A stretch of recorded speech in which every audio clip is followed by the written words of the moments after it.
I think a lot of it comes down to if they discontinue the first generation allies, then the price point's easier Yes. to understand. Yes. But are they really going to discontinue the Ally X 1 year after it was released? We'll get there when we talk about the Xbox Ally X, because we're basically there now. I agree with you, but I think with that, the white Xbox Ally, you're totally right. With if they discontinue the Z1E, then the pricing becomes easier to understand. Yeah, like fair play. You know, they could put that 500, and it would be night and day fine. But when you've got the Z1E one dropping down to like 399 in some places, I've seen it at 400. Like really, like so they have to just chop it off now, like cut it. You know, like that's it, done.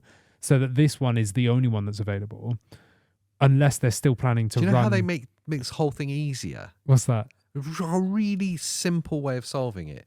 They just wait a year. Yeah. They just waited a year. Then it made more sense, yeah. And hey, guess what? If they had waited a year, they could release the white cheap version with the Z2 whatever they wanted to put in it.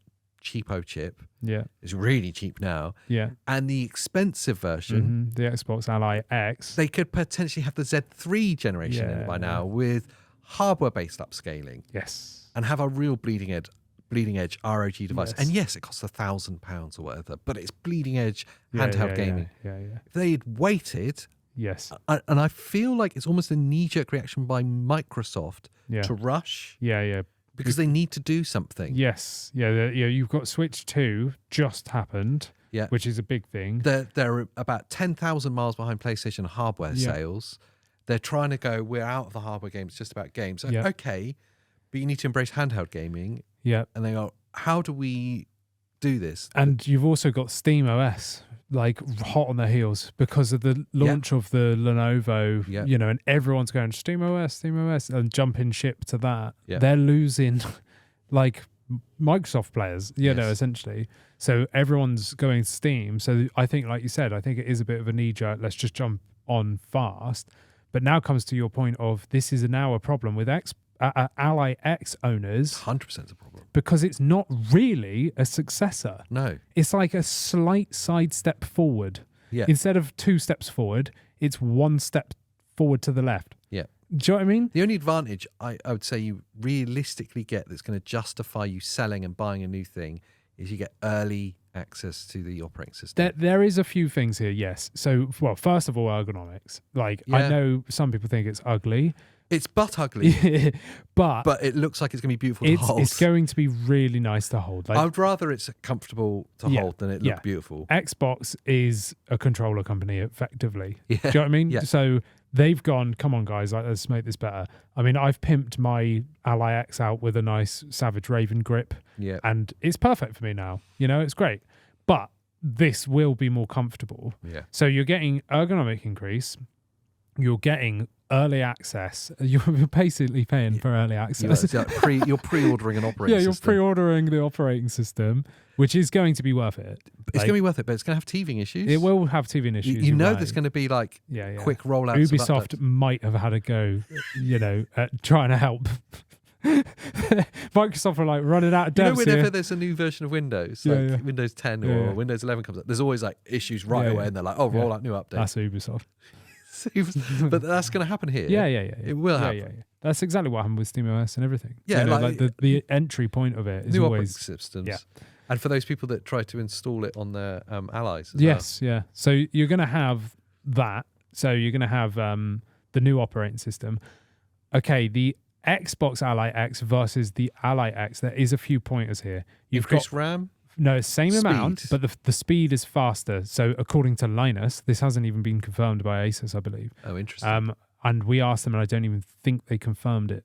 No. So according to Linus, instead of the 7,500 mega transfers a second we got on the Ally X, the Xbox Ally X has got 8,500 mega transfers. Significantly faster RAM. And then the only other difference, everything else is the same. Same screen, as far as we're aware. It's the same spec screen, same battery. Everything else is exactly the same. other than the fact that we're now going from a Z1 Extreme to a Z2 Extreme. Now, on paper, that should be about a 10 to 15% performance increase. So minor, like really. We're going RDNA 3 to RDNA 3.5, minor. But with the inclusion of Xbox operating system, Xbox OS, we are gaining 50% RAM back from what needs to be utilized to run Windows. Yeah. So we're You're effectively gaining 2 gigs. Yeah, of you're RAM getting as well. 2 extra gigs. So instead of having 24 gig of RAM, effectively you've got 26 gig of RAM. Yeah. You know, like if you think of it like that, and it's going to be faster RAM, and you've got a faster APU, and the APU now goes to 35 watt. That is a big deal. Yes, you've got a 5 watt increase on the top end. Yeah, that's a really big deal because you could do, with these handheld devices, you can do a huge amount with very small amounts of wattage. So Yes. increasing 5 watts is a massive increase in power draw. That increase of RAM, the fact that we've got Z2 now up to RDNA 3.5 and up to 35 watts, I reckon we're probably going to be seeing like a 20% performance boost, which is a lot if you're running a game at 30 it's 40 kind of FPS. Like, maybe I'll do it a disservice.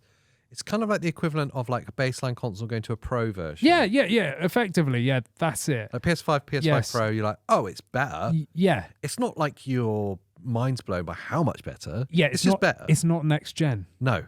Yeah, and that's where I think we will see with the Z3 chips that we've been banging on about for ages. It's this weird like two worlds colliding and not quite matching. The console gaming space and the PC gaming space. In PC spaces, we're used to incremental upgrades. Yeah. And getting a 10-20% increase of performance, you go, oh, that's worth upgrading when there's this component for. Yes. The problem where it doesn't match and it's more of a console game space is that it's a whole device You're buying upgrade. the whole device, yeah.